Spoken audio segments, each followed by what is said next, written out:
The series here on the Departed Vale comes from a wider series of Ghosts of the Faithful Departed, which I shot between 2005 and 2007. And slowly the whole project didn't become about photographing abandoned houses. It became about the stories. Mary O'Sullivan was born towards the end of the 19th century. But in 1913, just before the Great War, she decided to emigrate, and she left in August 1913, and she travelled to Queenstown, which is now Cove, and she boarded a ship and she went steerage class, and when she arrived at Ellis Island, she had $15 in her pocket. I did discover she went to the Caribbean and to San Francisco and places like that.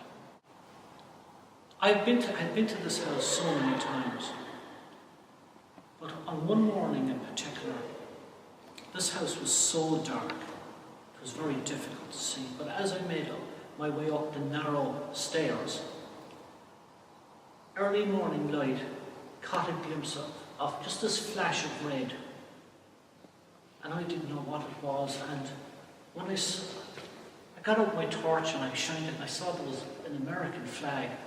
And the flag is hanging at an angle of 45 degrees, which reminded me of that famous photograph by Joel Rosenstein of American troops putting the flag down at Iwo Jima.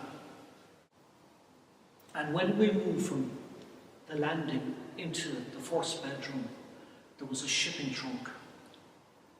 And on the shipping trunk were two labels. And the first label said, United States Lines to all Europe. And the second label said, Mary Sullivan, the 16th of August, 1948. New York, Pier 61 to Cove. And it also said cabin class. In the same bedroom with the case, just hanging behind the door was this dress, still intact with its label still on, probably from somewhere in Queens or Brooklyn.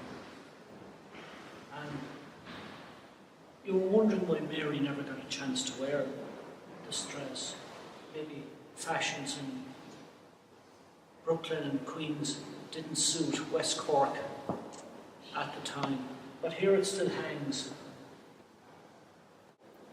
There was a part of an old Derek Mann poem about a closed-up shop in West Cork that asked the question, where did they go? Did they go to Brooklyn? Maybe London, Liverpool, Coventry? But looking at these homes now, they might be only deserted homes, but there's people out there who think of them as home.